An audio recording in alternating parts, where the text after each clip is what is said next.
অসারাদ বসারাদ পিঙ্কা দুই হাঁটু ফেলিয়া নামাজের সময় এক হাঁটু উঠাইয়া লিখার সময় দুই হাঁটু উঠাইয়া খাওয়ার সময় এই তিন প্রকারে বসা সুন্নত ইস্তেঞ্জারাদ পাঁচ দিকে ফিরিয়া ইস্তেঞ্জা নিষেধ কিবলা দিকে মুখ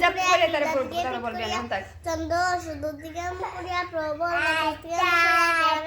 হইয়া তার জায়গায় ইস্তেঞ্জা নিষেধ মানুষ চলাচল রাস্তায় ছায়াদার ফলদার গাছের নিচে জুয়া গোসলের স্থানে গর্তের ভিতরে গরুর স্থানে দাঁড়াইয়া বা হাঁটিয়া মিনাজুরের পানিতে ঘরে বা বিছানায় মসজিদের আগিনা বা গায়ে জনসমুখে ছায় জিনিস নিয়ে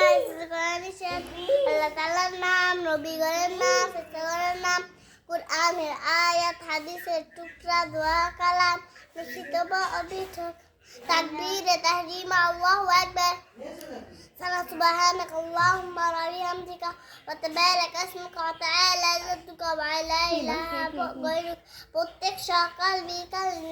দোয়া তিনবার পড়লে সকল প্রকার বিপদ আপদ হইতে মুক্তি পাইবে বিসমিল্লাহিল্লাযী লা ইয়াদুররু মা ইসমিহি شيء في الأرض ولا في السماء وهو السميع العليم قال النبي صلى الله عليه وسلم হযরত নবী করিম সাল্লাল্লাহু আলাইহি ওয়াসাল্লাম ফরমায়াছেন খায়রুকুম মান তাআল্লামাল কুরআন ওয়া আল্লামা এর অর্থ তোমাদের মধ্যে সর্বোত্তম ওই ব্যক্তি যিনি কোরআন শিক্ষা করেন